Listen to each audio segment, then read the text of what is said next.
Hello and welcome to this very, very special Chicken Chess Club recap of Game 8 of the World Championship match, where we're going full Peter.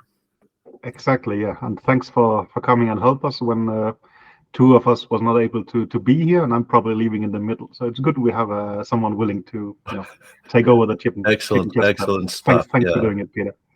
Anyway, exciting stuff today, yeah. Yeah, very much so. And I was very much planning to ask you some questions off air, and now I haven't, so I might have to ask you those same questions on air. But there's no secrets towards our listeners, so go ahead. No, but these are not our personal secret questions, but they are about keeping personal secrets. Are we touching this topic at all, or you mean the leaks? Or... Yeah. Well, I mean, we're not in. I mean, at least I'm not involved in the leaks, so I'm happy to talk about it. But it's an interesting situation, right? It is, yeah, and in exactly the correct sense of the word "interesting," which I was at some point, it was explained to me that, in particular, when commentators of pretty much any game use the word "interesting," it means basically shit. So I think that we're using it exactly right in this particular case. Yeah, it's a very interesting situation, in particular for Tim Ding. Yeah, I mean, well, let's just explain what happened. As far as I understand, people, based on today's game, someone has searched in the Lichess database. They found the exact position after maybe 12 moves being played. Then they checked out, okay, this is a bit random with some very low-rated players. Let's check the other games, and it turns out to be a perfect match with a bunch of opening plays in this match. So basically, it's impossible not to conclude that this is Ding's training games for the match, right? Yeah, I think that's a very, very good summary. That seems exactly right. And I was, in a way, I was very happy when. I mean, this is not going to be a happy situation going forward, but I was very happy that basically the internet sleuth, which sort of solved the case, they solved it today after they saw Rook A2, E4, Bishop G5, which, at least for this game, I think removes completely the likelihood that the other side knew anything. Yeah, that seems well, exactly. If the other side knew it, they would have exploited it much better, right? Yeah, I mean, because I really don't even want to enter the world in which we start debating whether this was used prior to today. Yeah, that would be an extremely ugly world, and I was very, very happy to be quite seriously reassured that this is not the case. I don't know if it's ugly. I'm pretty sure. I mean, when I worked for Vichy long back, we were downloading people's Blitz games. I think that's completely legal. Of course, here spotting it is a bit weird, right? So, it's a different situation. No doubt. No, but I see. Of course, it's legal, and those databases have been, very much open for quite some time. But, clearly, sort of fresh anon accounts, you generally don't find out until much later. And yeah, I mean, this is just very, very bad going forward, I think, for Tim Ding. I haven't really looked at sort of the range of things. I was briefly going through the games. I didn't seem to think that there was that much damning things left in a way. Well, there was reverse Sicilian 4 Queen C2. There was several games. This he hasn't played yet. And I think there was some Berlins with black, you could also argue had some relevance. And then there was quite some King's Indian attacks with knight f3, d5, g3, knight f6, and so. So of course there is some stuff left, but I mean, we are at game 8. It's maybe not the end of the world. And well, I have been on the opposite side of a leak in the Caruana Carlsen match. I mean, well, then something was leaked, and we thought, okay, we have to try and exploit that. But if anything, it ended up backfiring on us. This one, perhaps a bit different, but I think. I mean, by now, no, of course, it's going to be tough for Ding. I mean, if, let's say, he has used, if Berlin was his backup, but okay, again, Berlin is not going to be the biggest surprise in the world. No. And of course, this 4 Queen C2, but he seemed to have had several options of playing it and chosen not to do it. So maybe he's discarded it, and the same, this King's Indian attack. Well, maybe this was his last all-out attack. He has to come up with something else, but I don't think it's something that, I mean, he would much rather have half a point than, well, sort of, he wouldn't give up any amount of points to not have this leak happening. Yeah. I don't think it's that damning. Of course, it's annoying, but well, it's at least he knows, or Yeah. I assume someone has told him by now. Yeah, and as usual, I have not watched the press conference, and I was like desperately rooting for this not to be a line of questioning during the press conference. I don't know if that happened or not, because like these days, obviously the journalists. I think it was, and I think Ding replied, "What games?" or something like that. Well, good. I mean, excellent. What else should he do, right? I mean, also Team Kaurana didn't comment on it during the match. I think even shortly after the match, I asked. They said no comments, but I think somewhat later they just seemed to agree that sure this had happened, and not much to say, right? Yeah. But, yeah, I mean, I sort of agree with you. It's not the end of the world, but it's clearly an additional source of annoyance and an additional source of, things that they maybe slightly have to worry about. Yeah, I mean, now they have to find out new ideas, but no, it's not ideal, of course. But I mean, as far as I could see, it is not a huge problem based on what was there in a way. But of course, I mean, well, it almost adds to the narrative of Ding bringing rapport. They listen to rock music. They don't care that much about internet security. I mean, it builds up a funny narrative in a way. Yes, Somehow fits the picture. Well, I mean, no, you would love them to win by this approach, right? I mean, no. I mean, Einstein is playing a compatriot of yours, but just in general, I'm nodding because I understand what you're talking. Yeah, the narrative at least is funny in a way. I mean, somehow it just builds on this narrative, but I don't think it's a disaster. I mean, it's much worse for Ding that he didn't finish this game as today. I mean, no comparison. Yeah. And on that note, I guess we should actually switch to showing the game.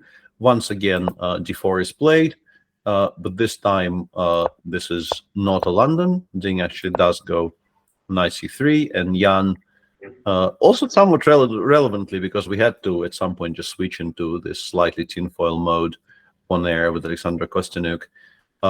They had this with colors reversed, and Ding chose not to play bishop b4, but it obviously shows the willingness from Jan to play some Nimzo.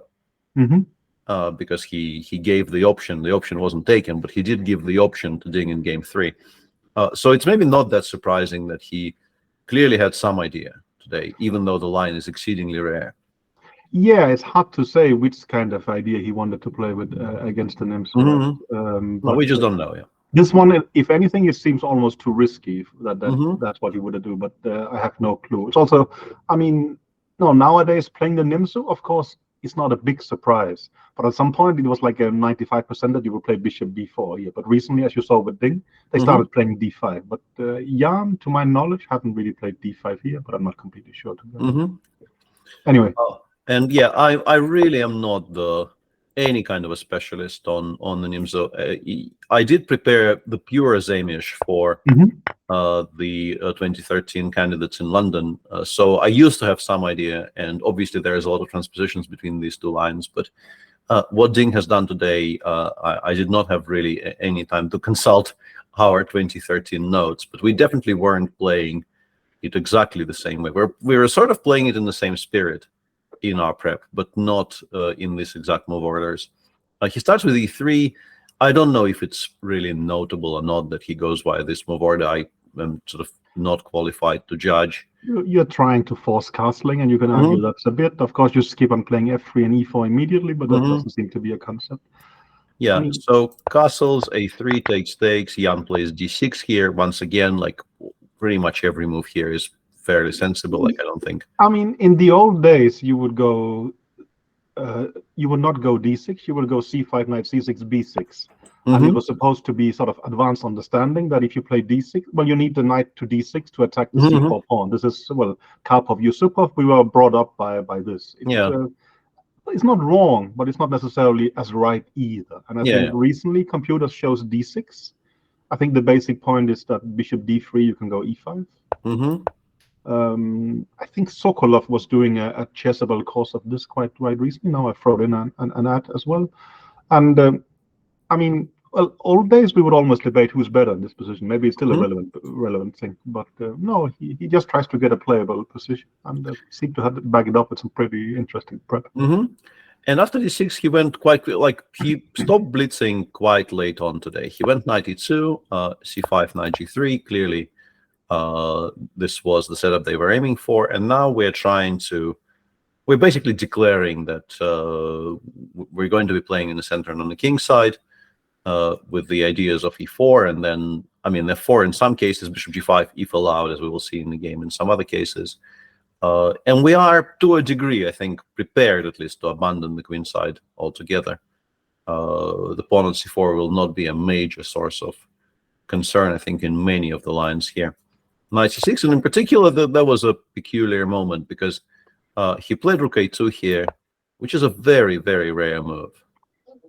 The idea is not new. The idea of connecting this rook to the king side via the second rank is not really very fresh. But in this particular position, it's not all that well known.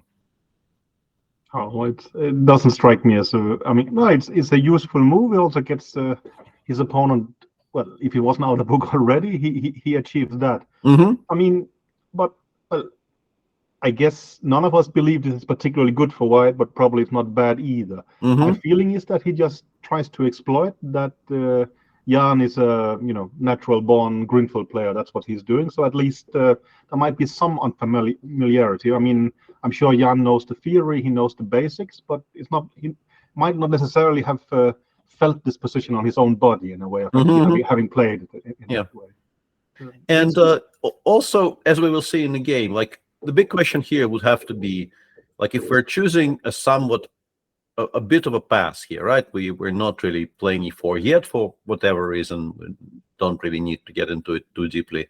Maybe we just don't like the idea of fixing the structure with e5, d5 as a possibility, even though that's really not very clear to me at all that this is so bad. But if we're choosing between a move that is a bit of a pass, why are we choosing rook a2 over bishop d3? And we could, of course, spend like any number of time debating why this is the choice, but this is the choice, clearly. Black goes b6. Also, you could argue that e5 is playable in this position. You could play e5, but Jan goes with the most direct approach here, which is a bit notable because, going back to that thing you said about the old games between like those Yusuf Bilavsky games and all that. Another little bit of understanding, which seemed to be very commonplace, is that if you're allowing these types of structures with Black, you are supposed to meet e4 with knight e8. Specifically not to allow what happened in the game, because bishop g5, of course, connected with the idea of meeting h6 with h4, is pretty much what White is playing for. The pin becomes incredibly annoying, and you might have to open the h-file for White, which is generally not something that you are too eager to do. But Jan was, all of this, including hg5, hg5, and g6, was, if not blitzed out by Jan, then at the very least played very, very quickly. Which was, I think, notable and kind of interesting. Yeah, I generally agree. I was still, trying to understand, is this actually, in the vicinity of prep? Is it something they actually have seen before? Because, for Ding, I would thought it's likely, but has Jan really seen this? Because, as you say, at least to me, but it seems like to us, it's not like his moves are logical to the extent that are not other alternatives that could I mean, for me, no, I understand the move when I see it with the computer. There is intuition behind it, but they are pretty advanced decisions, which he seems to take rather lightly, or maybe that feels natural to him, but apparently not really to either of us, right? That's how I understand you. Yeah. And they are good moves. Like he's doing completely fine here, but it becomes extremely concrete. Like maybe he just thought GF Queen F6, and there will never be any attack, worth the name. But that's just not true. The lines do get quite tricky, and Ding here spent some time on the move e4, e5, which is a good move, but other moves are also available. For instance, we spent quite some time on air with Alexandra, having a lot of fun analyzing rook h3 with the idea of meeting c takes d4 with knight h5. And it gets very funky very quickly. Like the position is really not. And the rook on a2 is kind of essential to drop on e2 if some e5 is hanging at some point like this, right? Yeah. It gets included in the game in so many variations by being used on e2, or as we'll see later in the game, it actually gets to h2 surprisingly easily in a lot of lines. So rook h3 was an option, but e5 was a very logical option as well, connected with this idea of d5, d5 first. I noticed the computer was saying knight e4 instead. I thought that was his first idea. was also very, very playable, and we were sort of expecting. I thought knight e4 was the more logical, but I guess it was connected with some miscalculation, and you also kind of have to wonder if if you're going for this line, how is hg5, hg5, g6 not at least in part a focus of your investigation? Because when we saw Jan just blitz out bishop a6, this entire line up to queen takes f6 included was the first thing I showed on the demonstration board on air. Because I thought we can't really ignore the pin anymore. Bad things might happen. I don't exactly know what they are, but bad things might happen if we just continue saying this is nothing. And the way to unpin and also make sure the queen doesn't land on h5 is exactly this. So it looked to me like this was maybe not the best. I'm not saying this is the best, but definitely a very logical continuation once we have allowed bishop g5 to happen. And if Ding hasn't been playing very very precisely after gf queen f6, which appears to be the case, and once again, apologies to the viewers, with Jan not on the pod today, we don't actually have anyone who has spent the 20 minutes between the end of the game and the pod frantically checking the computer lines. And I have some good idea about some positions and not a very good idea about some others. But I think also the point you make that White is also very close to being busted here, right? Yeah, I mean, he has to. Well, there's no way back. He has to go forward, or else it's completely hopeless, right? So yeah, and another interesting point here is that I'm now sort of looking through what the Lichess engine is saying, and d5, it gives an exclamation mark, a question mark to d5, but the move it says here is the best is knight a5, apparently, which I pretty much entirely discarded during the live show because I thought there is no way this is critical. I mean, things are happening a little bit too quickly on the king side for black to be able to spend, a full tempo moving a piece away from where the game will be likely decided. So we're not giving our viewers the best, no, I mean, let's say approved insight here. Well, the honest explanation is that I was at the golf course here, but I did follow the game on Cessa, and I don't think it gave knight a5, and I think d5 it goes 0-0, and the same after knight e4. So it's not a question mark. It's no. I mean, well, that's what I thought. Yeah, but it's kind of threw me here. It's a reasonable move, and as an extremely interesting position. This much was very, very clear that the position remains unbelievably complex. All the decisions you can make here with black, they all seem, logical to a degree. The move Jan made is quite logical. You could also definitely make an argument that, just getting these bishops off the board, it makes White's life a bit simpler because the king is now on f1. It's kind of safer on f1 a little bit, and if we want later, we can support the d5 pawn with c3, c4. In particular, if the knight goes to e7, and but you can definitely make an argument for that as well, because the bishop on a6 will not really be an active participant in a lot of lines. And knight e7. And as an accountant, I'll say black is a pawn up, but we're not really counting in this kind of position. Yeah, I mean, it's we take it as given here that that black is a pawn up. And now d6, I think, is correct. We were trying to make knight e4 work, but I think the point is, in this position, bishop takes c4 is extremely annoying, much stronger than it takes d5. After it takes d5, we were getting somewhere, but bishop takes c4 appears to be quite strong. D6, and here I think maybe he got to the decision via a different reasoning than I did. But Jan, for a bit, played quite precisely here. He played knight f5 here, which originally I thought wasn't such an easy move, because after knight e4, you have to put the queen on what I thought wasn't the best square. And I kind of desperately wanted to preserve the option as black to play queen f5 or queen f4 as a reply to knight e4. But there's, I think, a very prosaic way to show why it's not such a good idea, which honestly didn't even occur to me during the game.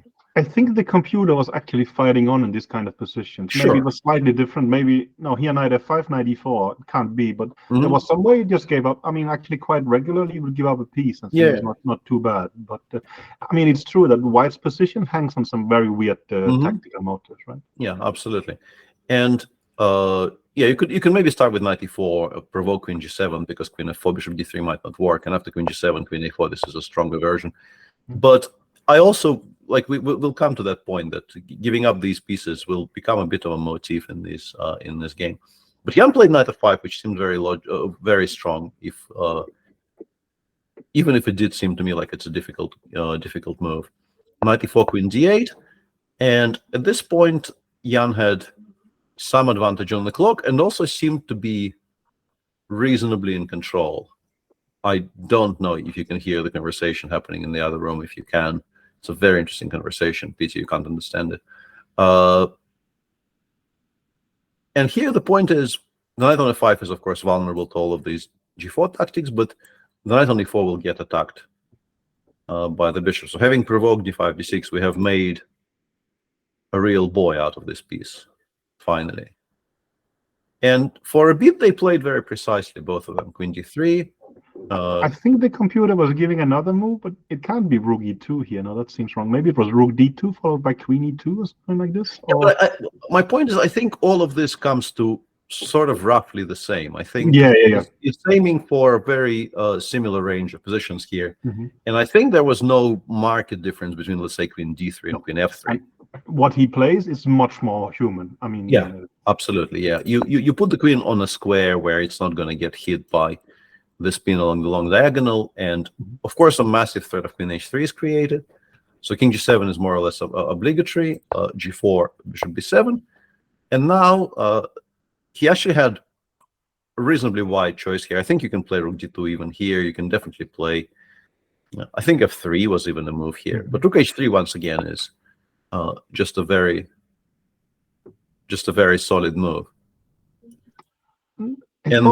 I thought the practical chances was better for White at this moment. The computer gives flat 0 for quite a while, but in more than one way even. But yeah, it's easier to play for White. But what was quite striking for me is that I thought the solution that the engine prefers here is, I mean, they're all equal-ish, but the solution that the engine prefers here as its first choice seemed like the most human one of all.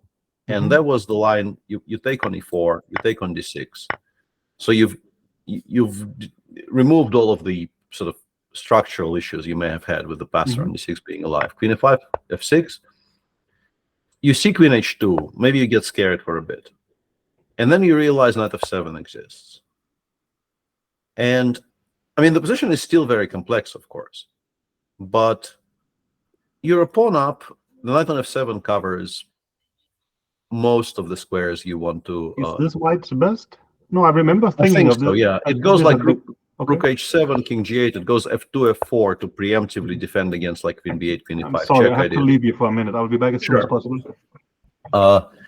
So once again, due to the fact that I sort of severely dislike commentating with the engine on, my impression of these positions will be not exactly precise. Like I have some idea of what was going on here because chat was providing me with lines, and I also would, like every 20 minutes, I would cheat a little bit and consult with either Sese or the onboard engine somewhere. But I was doing it very, very infrequently, and I think it's very possible there will be some mistakes creeping in.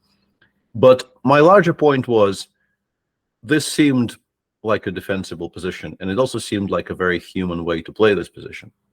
And the other equality suggested was quite striking, but already very, very computer-like. I think the engine gives as equal the idea to just play rook h8 here, which I assume is connected with the idea of just playing this piece down position. You can, flick in rook takes h8 at any point, and I was, once again, did not check properly, but I think king takes h8 is more precise because we want to deny the g5 square for this knight. And after, let's say, knight g3, we go queen f6, we go rook d8.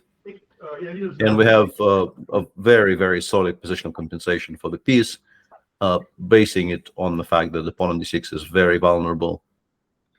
And there really is no attack anymore with this bunch of pawns in front of our king, and the bishop on f1 being, such a useless piece. But I really, really don't know how easy it is in a game of this magnitude to convince yourself just to leave the knight on f5 unpraised.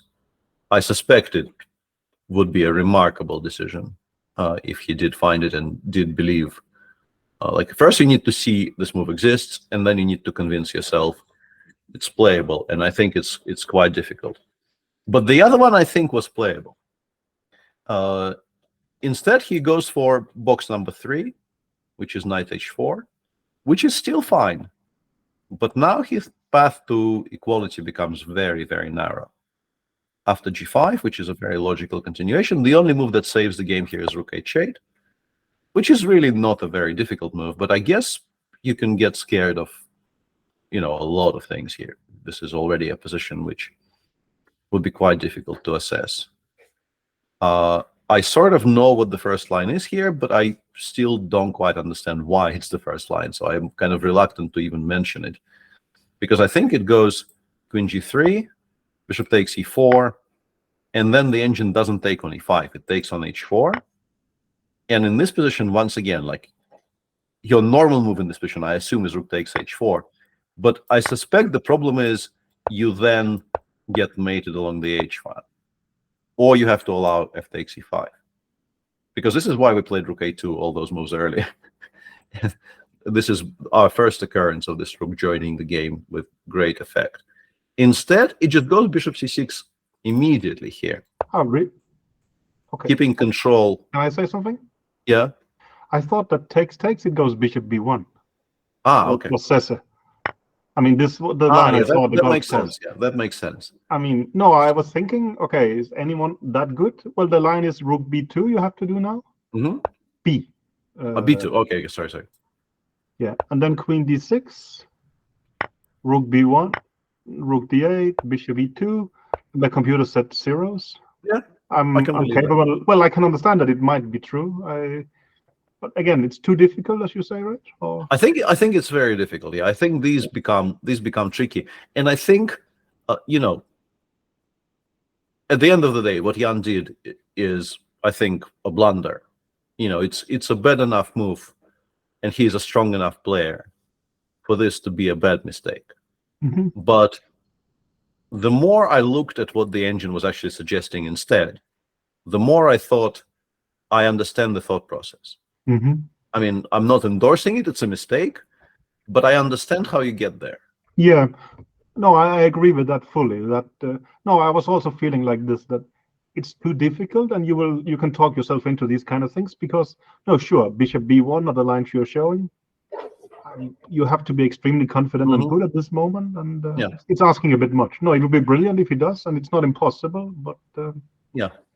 Mm-hmm. So he goes bishop e4, queen e4, knight f5, and this is basically lost now. You can sort of hang on, but yeah, strong engines start giving massive advantages here to white, specifically because of the move rook d2, which you really aren't supposed to miss. My guess, if I had to guess, was that maybe he missed queen takes h8 in this line,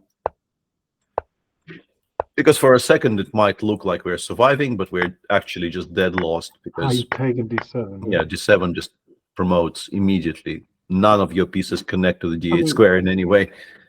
Our podcast from yesterday is probably not out yet, but well, you made this point: is Ding a tactician or not? I think we have an answer to that, right? He's a pretty good tactician. Yeah, he's good at calculation. I mean, and honestly, he found that very, very quickly. And after I saw him play rook d2 in like 2 minutes, I was fairly confident he would find the decisive blow 2 moves later. But so that's one thing that Jan could have missed, and the other one is a bit more questionable as a kind of a guesswork as to what may have happened in his head, because he played rook h8, and he very, very clearly did not see rook h8, queen h8, rook d3, which, if Ding plays this, the game does not last until the first time control. It's simply rook h3, queen e5 Yeah, at the yeah, end. yeah. Basically, rook h3 is threatened, and because you have to pay attention to the rook on a8, you can't continue. The game ends here.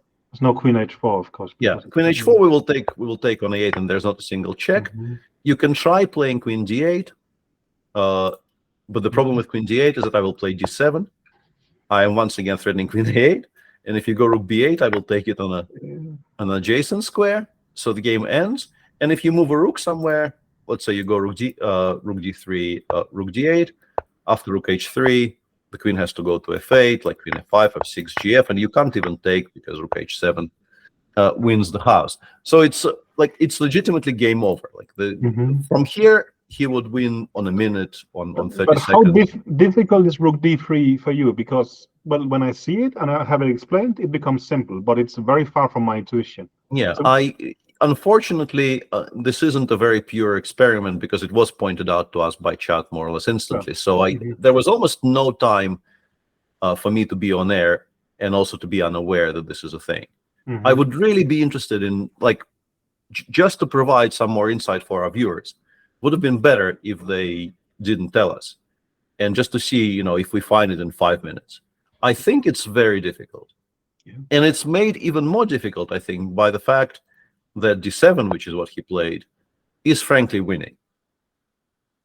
And this is why I'm saying Jan didn't see rook d3, but I still feel like this shouldn't really be an explanation for him choosing this line, because what he is getting in the game is also unbelievably bad.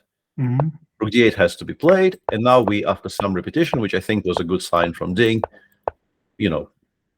awareness of he needing to have more time on the clock here. Yeah, that's at least some. Yeah. I mean, he understands the problem. Yeah. Yeah, and this is a pivotal moment in this game where, once again, did not really listen to the press conference, and people were trying to kind of not lip read exactly, but to judge from where their fingers were going during the post-mortem. Jan clearly was showing something to Ding after the game. Whether he was showing to him that queen h4 is not actually as good of a move as it turned out to be in the game, I don't know.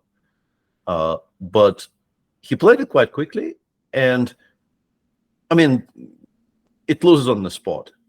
But I think in a way, in particular if you can play it very confidently, and in particular if you believe yourself it works, it's by far the best move in the game. Because if you play queen f8, you will lose. At the absolute best case scenario for you here is you get the position from the game a full tempo down, white will take on a7, and I mean, he was basically lost here with black to move very, very quickly. With white to move, you have to assume this is not great. And also, I was finding ways in this position with white not to even drop the g5 pawn. I think we can play. I was playing something like bishop h3, queen e7, f4, and I don't know if black ever gets to the g5 pawn even. And yes, eventually we won the king on b3, but we are in no hurry. And this has to be lost. This has to be lost, which is why, from a purely practical viewpoint, this is a fairly decent bluff, I think.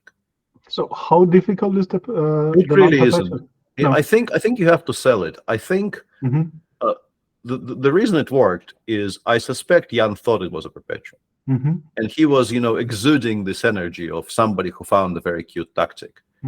Because really, like in this position, bishop e2, queen h1 is a perpetual, right? This is very easy.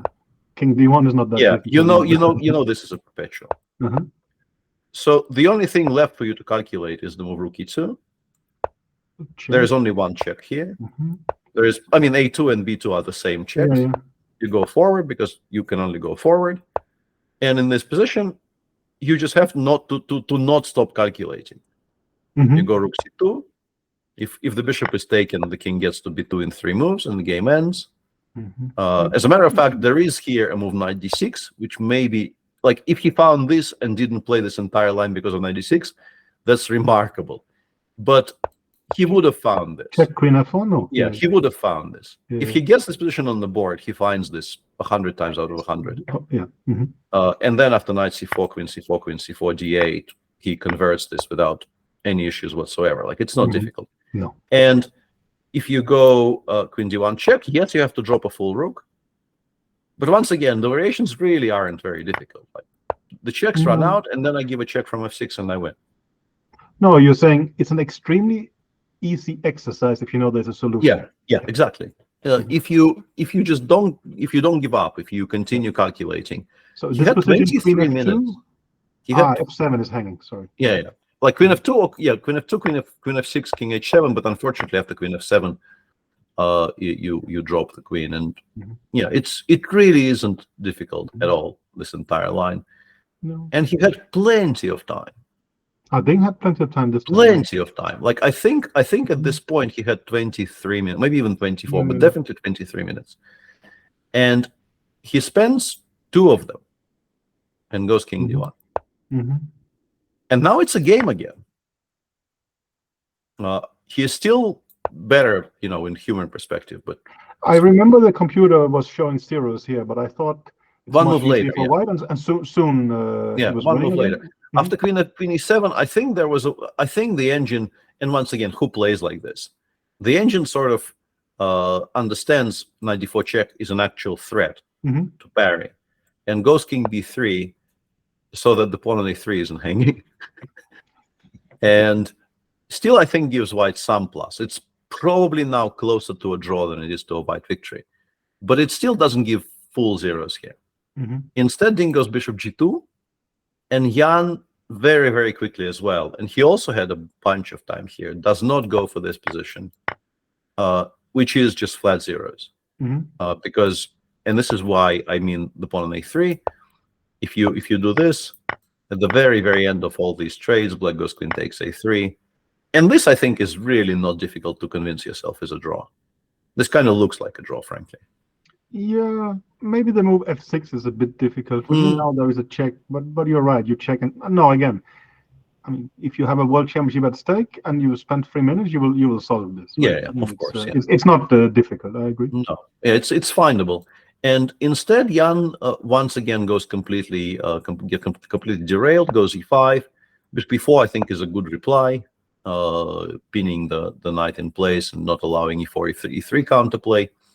Knight h6, queen takes a7, and another topic here, just for our viewers, because it kind of gives you a bit more clarity as to how the position is assessed. You can play a6 here, and again against a6, the engine, as arguably maybe even the best line, gives this line: king b3, knight h6, and now white just voluntarily allows all of these trades, and it's like 1.7. It's probably just winning, in human parlance. It's probably just winning, and not even a pawn up here. No, when you tell me, I understand it, but I mean, it's very difficult decisions as well, right? Yeah, but what I'm saying is, this is sort of important for the future, because Jan doesn't go a6. Jan goes knight h6, queen a7, knight g4. And I think if you think about similar positions, but white also having the passer on the a file, it's easier to assess, and it's somewhat relevant because if you want a good move here, of course, bishop 6 is what the engine prefers. It really doesn't rate this counterplay with e4 and either e3. I mean, it does this for preference with black. Looks very human. Yeah, but the queen never really gets to c1. I'm not entirely sure how we win this. I suspect we eventually are prepared when the time comes to give up this exchange. Like, if black ever generates a threat, we will stabilize, give up this exchange. You remove the and pawn then a just bit, stuff like this. Right? Yeah. First we prepare it, and then maybe with the pawn already on a5, we go to takes d3 if we have to. But also, even forcing that is not that easy because we're prepared to go queen g3, rook d1. Like, the queen doesn't really get to the back rank that easily here at all. And pawn d7 survives. We have an additional passer on the queen side. Completely winning, no? Yeah, we win. We win. In particular, for a computer, we just win here. But as a kind of a second option, just to bring it back, we have this. We absolutely have this as an option. And yes, there are some checks here, but they're not really all that threatening. Like queen a4, I think king d2 is the cleanest. queen b3, but we always have bishop c2, so just go f3 here. And I mean, I understand it's maybe not such an easy decision, but you have this option. Mm-hmm. And instead, it's not. I mean, it's not that human doing it, right? Yeah, no, but I think it's still, I would argue, more human than bishop f3, because bishop f3 is just way too fancy. Mm-hmm. Maybe I'm a little bit unfair because I know how it comes out, but I didn't like it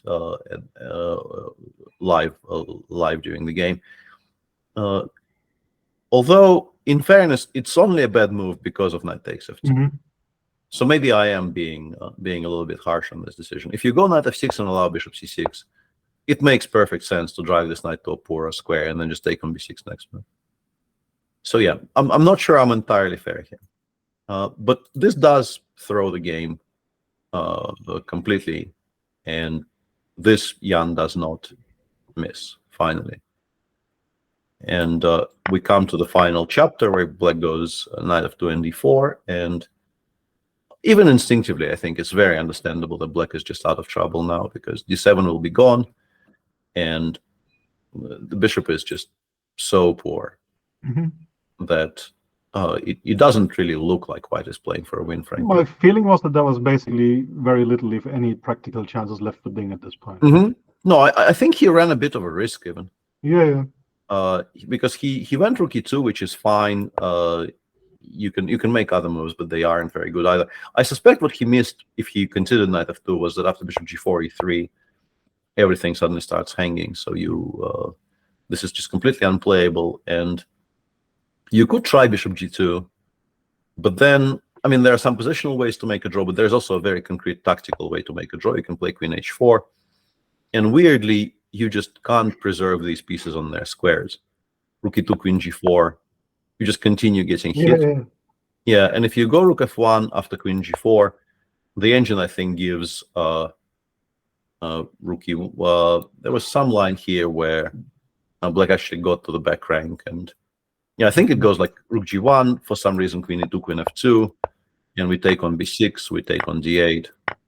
But this is, but this doesn't look. Yeah, queen d1 check, and then you never get to a4, and it's just a perpetual. No, I don't know the timings at this point, but it almost looks like the equity is with black if white starts pushing. These lines you're showing here, I mean, well, you have thought you're completely winning, time is running down, it's a very easy one to lose. Yeah. He played rook e2, Jan played f5. He could actually take on d7 as well. Even that would have been fine, somewhat surprisingly. But f5 is completely fine. And here we're the live commentary we do it without the access to cameras, and we were, finally sort of taking a bit of a breath, because we felt like we understood what's going on here. We explained why this is now very equal, and I started giving some lines, and then we started answering questions from chat, and then Alexandra started going, make a move, and I thought, what's up? And she said, he has 7 seconds left. And he actually, I think, played queen takes b6 here on 4 seconds. I think they said 4 seconds, yeah. Yeah. I think he eventually took on b6 here on 4 seconds, which is a move that is somewhat risky. Because I'm trying to figure out what happens after queen d7. Yeah, only move is rook g2. Yeah, okay. Then you go queen d3 check, king goes to the b file, and you go queen d6. Okay. And the point is, and Jan also played rook takes d7 instantly, and we suspected during the live show that maybe Jan saw that this exists and decided not to bother. And it's actually, once again, if it turns out I'm lying to our viewers here, I apologize, but it's a very, very beautiful line, and I will show it. King g6, a4, and we think this ends in a draw the following way. Black goes f4, you have to play king c2, black goes king f5, a5, f3, you have to play king g2, we go king g4, a6, and here, once again, I'm now thinking, why not king f4? But I think the point is, like, if you do it in this straightforward fashion, you end up getting checked from Exactly. Yeah. from a8. Yeah, king g2, a7, f2 check, king f1, and you would like to play king f3 and give mate, but you get checked from a8. So the line here is actually to play king g4 or king f4. It doesn't really matter. And after a6, you go king g3, a7, and now if you play f2, f1, you might lose. This is not going to be a very fun queen ending. I suspect it might actually even be lost. I would not be shocked if this turned out to be lost, with the king just kind of crawling towards b5. Sounds extremely likely that it's Yeah, yeah. And instead, you can go king f2 here. It's a full queen, and now we go e3, e2. And this ends up being a draw because there are no checks to this king. You can play queen a2, I go king f1, and now you can go queen a8, and I will go king f2 back. Or you can go king e3, and, well, not rook, obviously. Yeah, rook would be a mistake, yeah. And we can play this position in which black maybe is a bit better, but it should be a draw. Which I thought was a very, very cute line. I don't think I've seen very many positions like this. And this was Nepom's decision, move 40 to allow this. Yeah, or not allow it, and he didn't allow it. He didn't allow it. Yeah, he didn't allow it. No, he played. He had maybe 10 minutes, so we thought, you know, it was something he could have invested into calculating queen takes d7, because the play does become very, very forced. But he took with the rook instead, and yeah, this is just equal because the bishop is just completely useless, despite the fact that this is a only one pawn. How easy an evaluation thing is this for you? I mean, it's only a pawn for a rook, for a bishop here. I think you can get there. I think this is not that difficult because, like, it feels like something like what they got in the game is your best case scenario: queen's coming off and the bishop getting traded for these two. And those positions, the black king is just so more active, and the g pawn is just so easier to push than the a pawn. That, yeah, I don't think this is difficult. Ding kind of missed out here in a way. Not exactly, like the move he made is not a mistake, but he could have just forced it immediately by playing takes on queen c6. Just wins the pawn on e4 straight away. We don't know it's a draw though. Let's say rook d6 or frankly any move. And yeah, all of these positions are just zeros. Instead, he played queen b8, where, like, it looks like we created the threat of rook h2, but we actually haven't, because rook d8 exists. So I'm not entirely sure what the point of this move is, but it also doesn't really spoil anything. And Jan did spend some time, I guess, looking for maybe a way to continue playing for a win, and in the end played queen d6, and exactly as expected. Well, he played rook e8, I'm pretty sure, yeah. Yeah.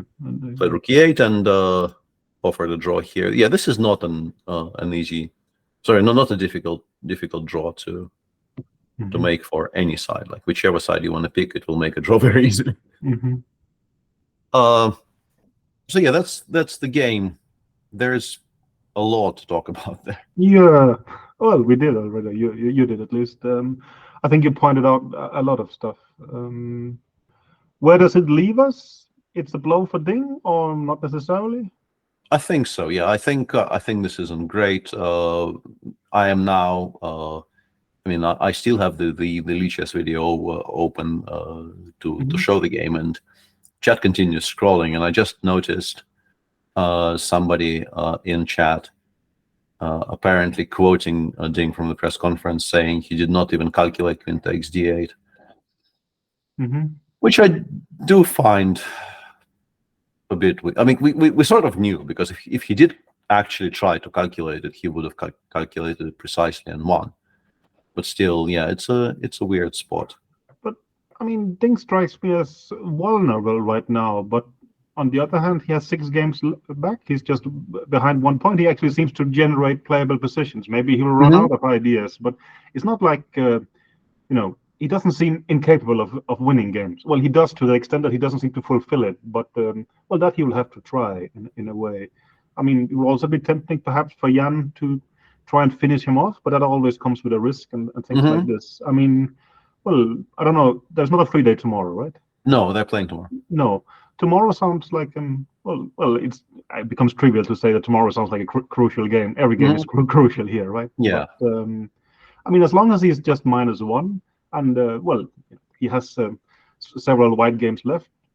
I don't know how. Yeah, I mean, the match isn't over by any No. stretch, but I think the combination of Game 7 and Game 8 will shake anyone. Mm-hmm. You know, however stable you are psychologically. Yeah. Losing Game 7 in that fashion and then missing out on squaring the score immediately. And today would have been a very, very nice game if he finds either Rook D3 or Queen takes D8. It's just a very, very nicely played game by him. And not all prep. I mean, he clearly, if not from E5 onwards, definitely from D5 97 onwards, he was on his own. So, you know, he had to work. He found some important decisions. He calculated cleanly up until a certain point, and would have been a huge cause for optimism. But that's maybe a bit of my point, that he could be on a breaking point mentally. He could be that his his openings has been leaked and stuff like this. But apart from that, you can also find some, and he's behind. But I mean, playing wise, he's actually doing quite okay, at least in certain stages. I mean, if he can get over it, it doesn't seem like he's stuck for weapons, right? I mean, no, I understand that. I agree with you. The last 2 games must be incredibly tough in terms of he feels he has done everything correctly, and he's managed to dig himself into a rather big hole. Yeah. But I mean, before the match, at least, I was with the original Chickens at the time. We said that Ding was extremely tough mentally. I don't know if we still believe that, but if he is, some days will pass and he might get to play again. But of course, right now he must feel terrible. I didn't see the press conference; they're basically too painful for me to watch. Yeah, exactly. Like I don't like the genre because it just feels extremely painful for the players. And having been in not in this exact spot, but in similar spots, you know, sort of one floor down. I still feel I can't really enjoy it at all. No. Still, you know, unbelievably exciting. But today was a game and a half. Yeah, at times we were just completely lost for words. No, but today feels incredibly rich and extremely complicated. I mean, this Rook D3 tactic still impresses me a lot. I mean, and no, this is some of the other games I've complained a bit. This one I thought, I mean, this is really a textbook game in a lot of layers and very interesting. And no, we will see. But any predictions for tomorrow with openings, for instance? I have no clue anymore, basically. I've given up. Yeah, I've completely given up. So.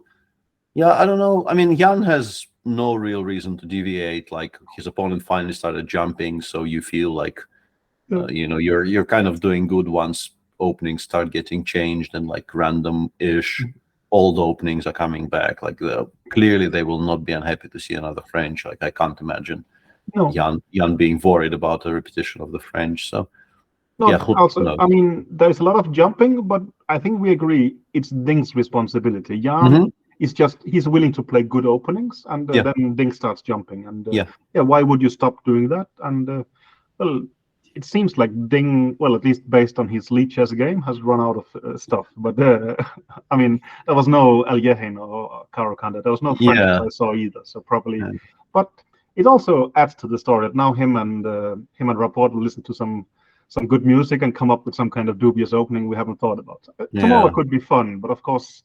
For Ding also, if he plays some crap, loses, okay, then maybe we are seeing. Yeah, then it's bad. Yeah, it feels extremely important for him not to lose. Like just play a solid game. Yeah, unfortunately, he has played his lead chess. Berlin on lead chess. It has to be something. Yeah, that is. Yeah. Of all the things you mentioned as being a topic of those training games, the fact that Berlin has been leaked is maybe. It's not a huge problem, I think. Well, maybe it leaked some details, but nothing that I managed to. 8 seconds I spent, it was not like I thought, okay, this I have to check tonight. So no, it was to that extent. Okay, I think also on behalf of the Chickens present, or those who are not there, thanks a lot for taking over. We we hope you will come back so we can have some more free days at some point. So you're very welcome. That would be good. Yeah. Thanks a lot. Cheers, everyone. Thank you.